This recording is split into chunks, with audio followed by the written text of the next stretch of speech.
Hi there, welcome back. I'm Yang Ray. Following the great success of the Indian film Dangal in 2017, Bollywood continues to win the hearts of Chinese audiences with productions such as Secret Superstar and Brother Bajrangi. Among all Bollywood superstars, actor Aamir Khan is becoming a household name in China. He enjoys a massive fan following worldwide, and his appeal in China remains unprecedented. With his latest film, Thugs of Hindostan, Aamir Khan is set to be tested again by the Chinese film market. I'm happy to have him back on the show, where we'll discuss his films, his career, and the rise of Bollywood in China. That's our topic. This is Dialogue. I'm Yang Ray.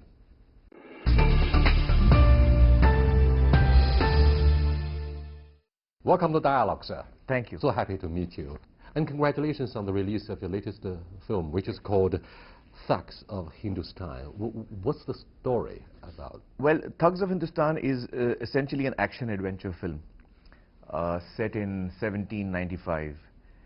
This is the period when the British East India Company was taking over the country of India. At that time, India had many kings, with each king was ruling a different province. And so the British East India Company, which was a trading company which had come to do trade, started taking over the country by defeating one king after another. In fact, China suffered a lot from the Opium War. Exactly. And opium was exported from East India. Yes, yes. East India Company was exporting opium to China, and the Chinese emperor resisted that. And then that resulted in the Opium Wars at that time, yeah.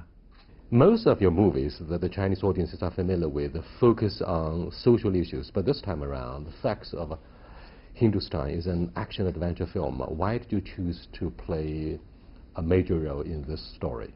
Well, when I heard the script from the director, what attracted me most about this film was the character that was being offered to me, the character of Firangi. I found him very enigmatic and very attractive as a character. He's somebody who's very, he's a mercenary who is almost like a double agent. He has no moral values, no conscience. For money he can sell his mother. That's the kind of guy he is. So he cannot be trusted at all. And the British hire him because they are not able to defeat the rebels. And they hire him to try and break the rebels and get them arrested and give information about the rebels, the Indian rebels. It must be a very difficult job to play the double agent. How could you possibly win the trust of the British colonialists? Well, so when you see the film, you'll realize that he, you know, he's someone who is a double crosser. He is constantly lying. He is very charming and very funny, but he gets people to trust him, and then he pulls the carpet from under their feet. So that's the kind of guy he is. So I found this character very attractive, and so I was very keen to do this character, and that's why I've done this film.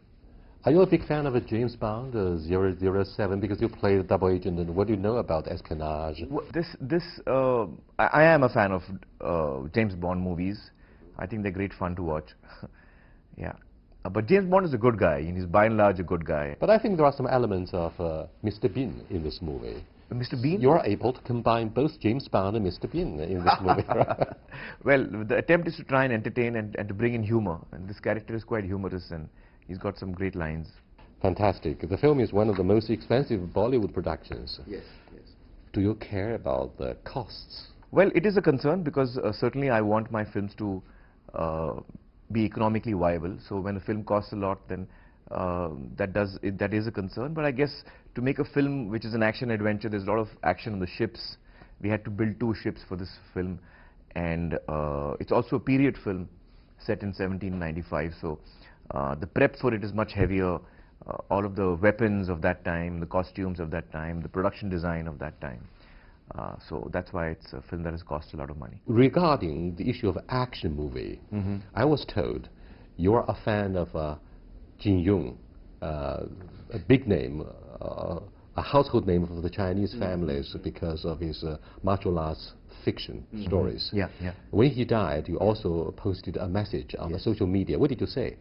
Well, I was, about 6 or 7 months ago, when I was in Hong Kong, a filmmaker gave me the book to read, The Deer and the Cauldron. That's the English translation of the... 鹿鼎记 in Chinese. Yes.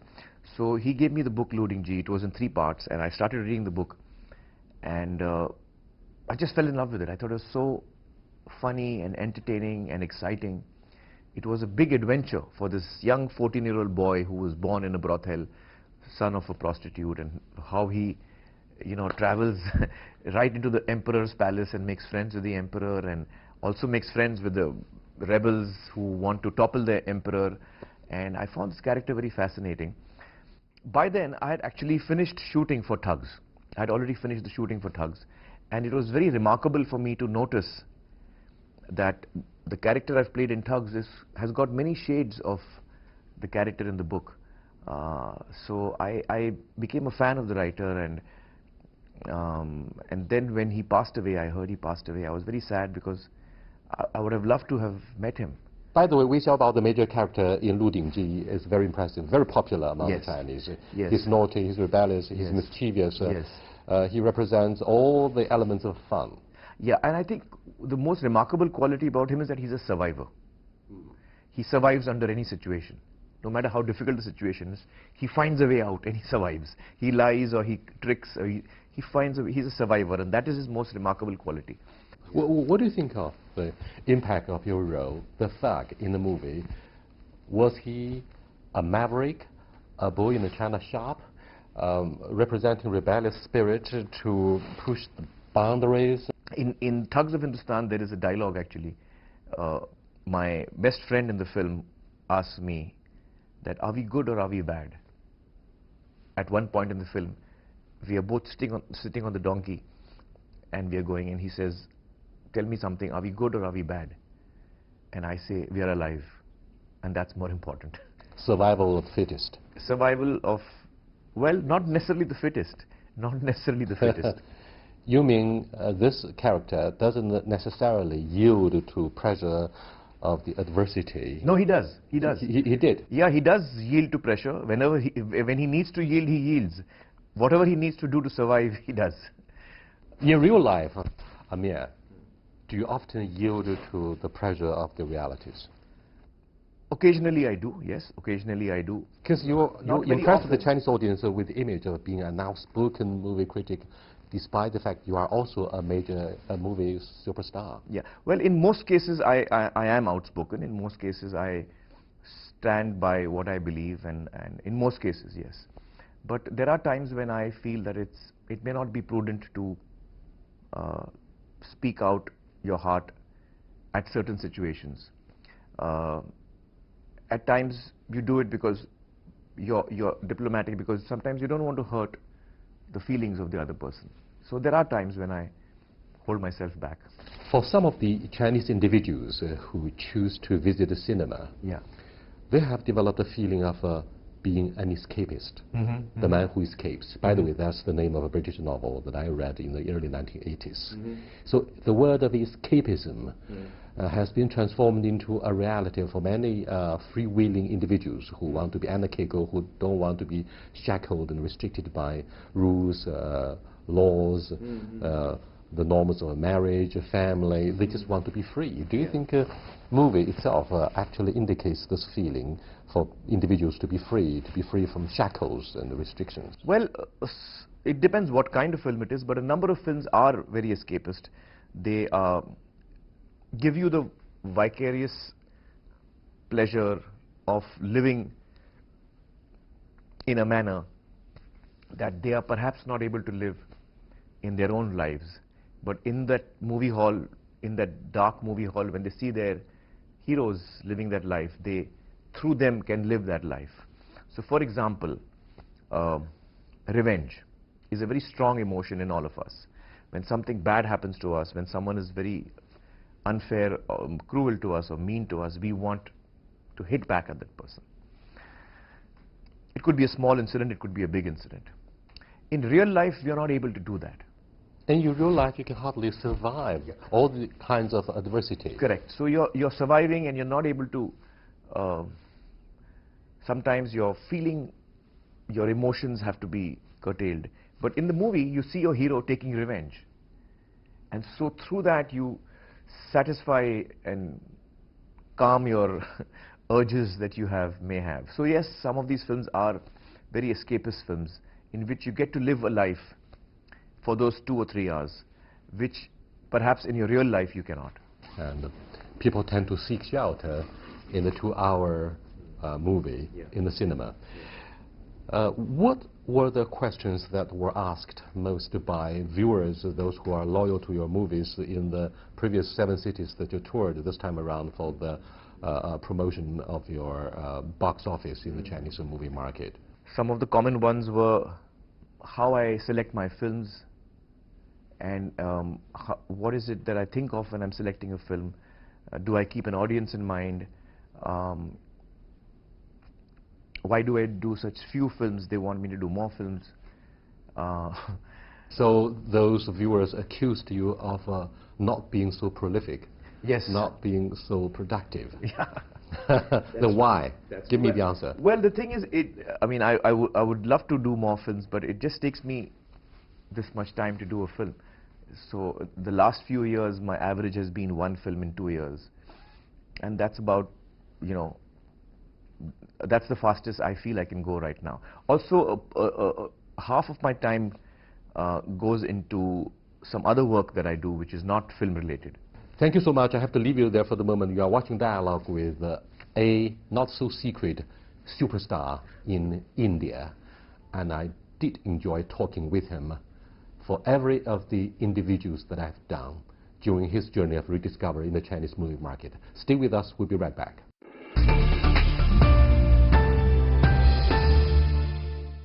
Many times the competitor or what you're fighting is within you. That I like very much. Yeah. My first film, which became The popular 3 in Idiots? China, was 3 Idiots. And when I got to know, and the director got to know that our film is very popular in China, we were like, but it's not released over there. Song and dance, if I were in your shoes, I would, I mean, this is a very different. Whether song and dance would apply to Chinese films, I'm not sure.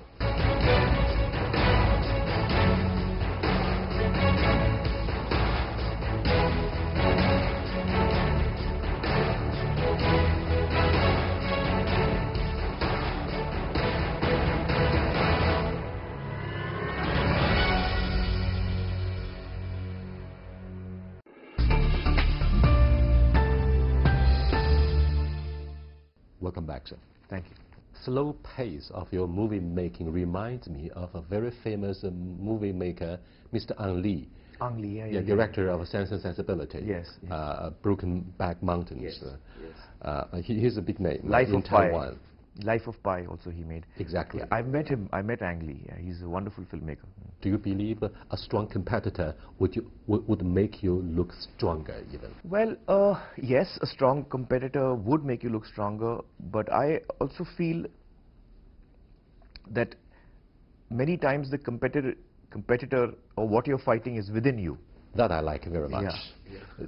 One's biggest enemy actually comes from within. From within, yes. Yes. In the very interesting movie of Dangal, you play the father. You lost so much pound and you gained so quickly. You went back in shape. Yes. So how could you so brutally executed the idea of the movie director and played a different image? Well, that was a Herculean task for me to do, and when we started work on the film, I had just finished a film called PK, in which I was very lean. I was 9% body fat, and then I had to put on, within 5 or 6 months, I had to put on a lot of weight, which was easy. But when we finished shooting... Was there a moment when you wanted to commit suicide? You want to jump from the building? You don't want to tolerate such a torture, abusive manner of training and fitness program? Well, no, I never wanted to commit suicide because fortunately I'm not suicidal. But when I had to start to lose the weight, when we finished shooting the part where I was fat and I had to lose the weight to shoot for the young part, in the early stages of that, I do remember feeling that I'm never going to make it. It's not going to happen. You're going to, for some moments you wanted to give it up. I was feeling that I'm going to fail because I was so fat. I was 38% body fat, and The destination seemed so far and so impossible that I was very disheartened. And I thought to myself, I said, you know, this time I've chewed off more than I can, I've bitten off more than I can chew. And perhaps I made a mistake by doing this. But then I said to myself that I have to do it. And I just decided not to look at the destination. I decided that where I have to reach is so far that it looks impossible. So let me not look over there. Let me look down and just look as to where am I supposed to put my next step. Let me just concentrate on where I'm supposed to put my next step and just keep stepping one after the other. So don't look at the goal because it's so far you will get disheartened. Just concentrate on what is your next step. And when I started doing that, it started working. And you have to believe in yourself and you have to keep going. And then I managed to get back to 9% body fat in. So most of the time people talk smart, talk big, but they act small from the very small, humble beginning. And that will be very practical.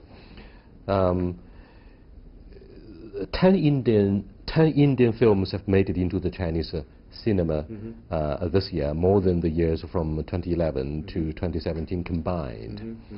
How do you look at China's role as a rapidly growing market for Bollywood movies? Is that because of the sizable army of the middle class, they are the happy consumers of Indian showbiz and movies?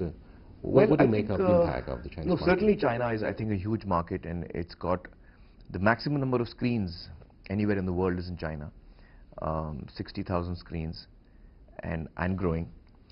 So certainly it's a huge market, and sometimes I wish that in India we do the same thing, and we are in talks actually with speaking to administration to try and support the film industry to build more cinemas like China. We give the example of China very often. But I think for me as a creative person, often it's not the market, because when my films started getting popular in China, it was not because we brought these films to China.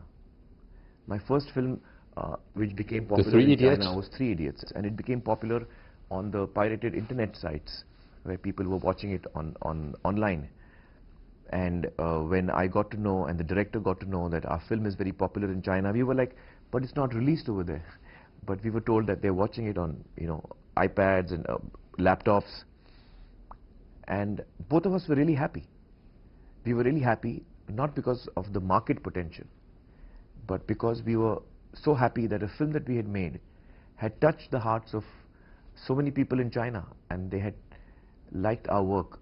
And I think as a creative person, that's what really excites me, and that's what, you know, makes me want to do more work and better work, is how I can touch the heart of a person.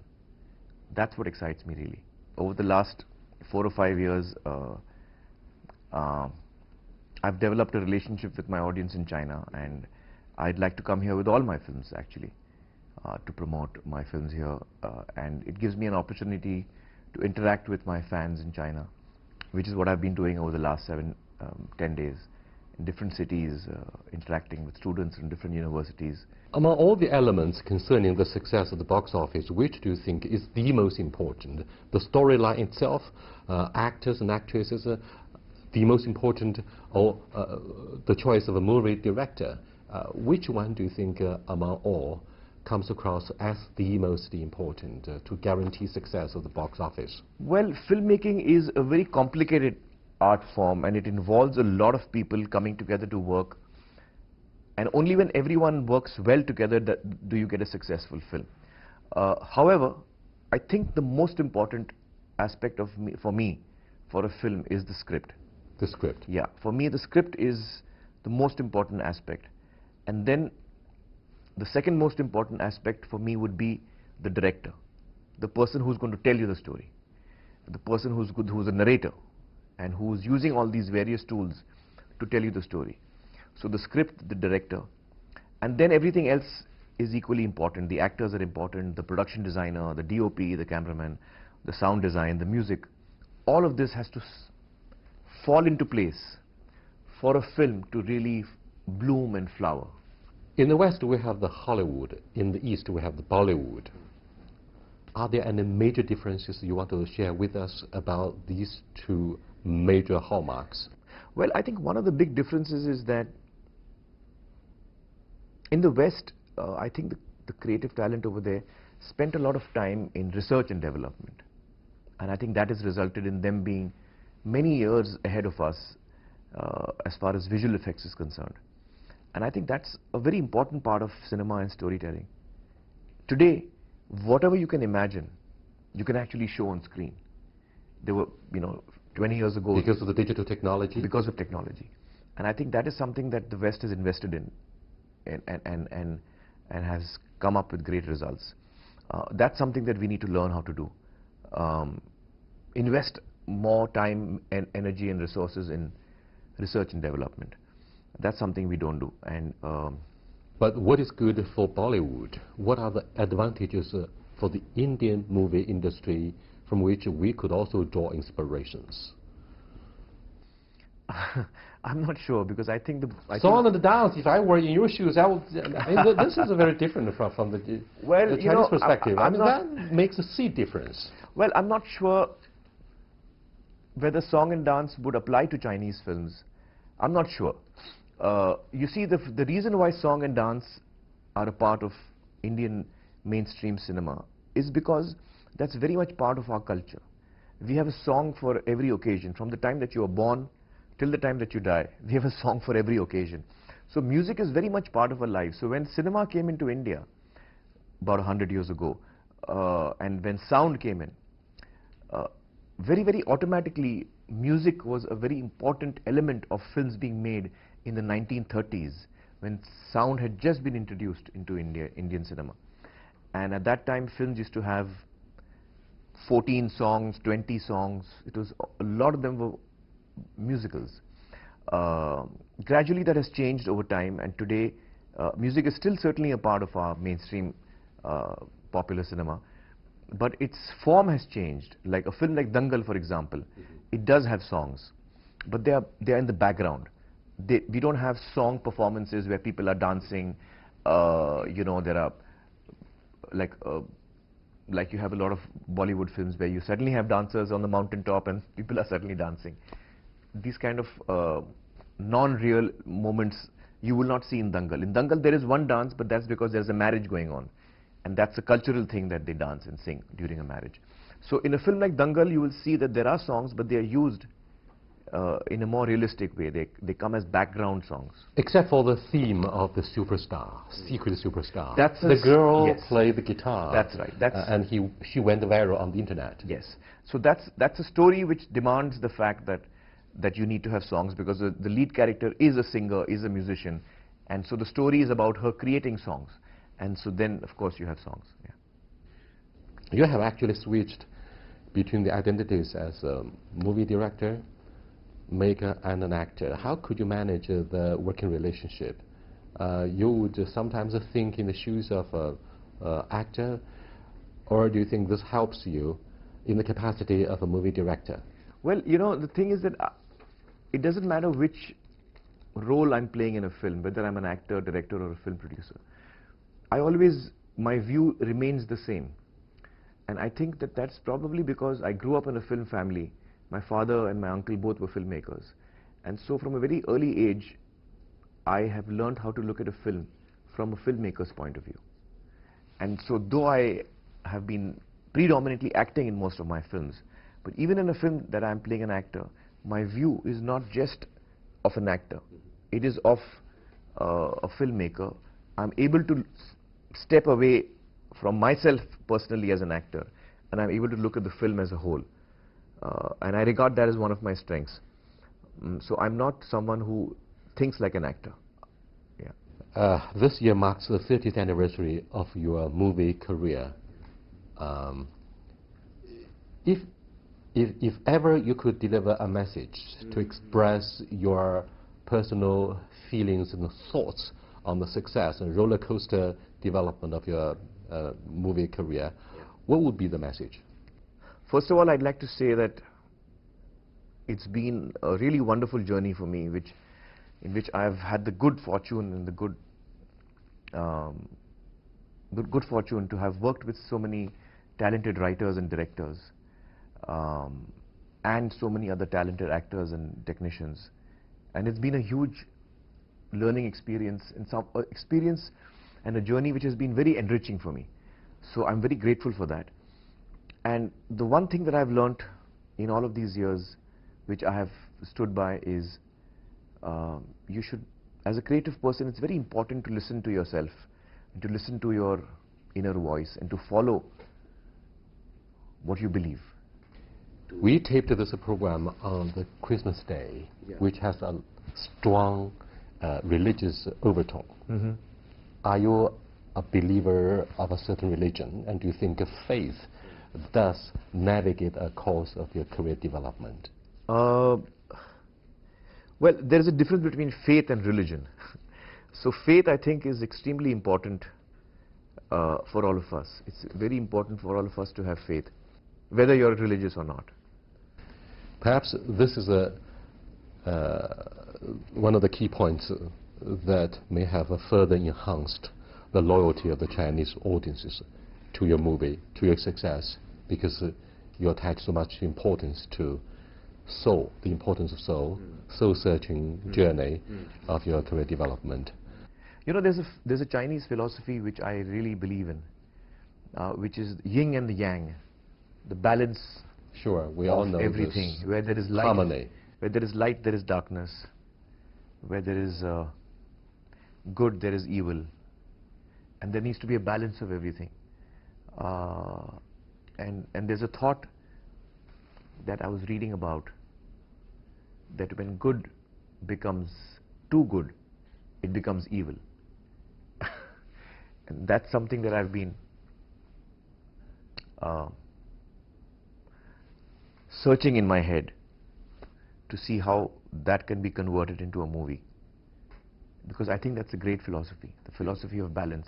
Good things about yin and yang is that we are able, and we have been able for centuries, to combine the two ends of the spectrum together in a harmonious way under the unique Chinese cultural circumstances. The bad thing about the yin and yang is that between these two extremes we have a vast area, gray area of ambiguity. And in the West, people look at things in black and white under the rule of law, but in China we have developed a holistic perception about the world, about man, our inner being. So this creates a situation where you are not very clear about which represents bad and which the opposite. Right. And that creates a kind of confusion, ambiguity. And that won't conform with Western perception about what works in our real life. So this is my understanding about yin and yang in a balanced way. That's very interesting. That's very interesting. Thank you so much. Thank you. I really appreciate it. Thank you.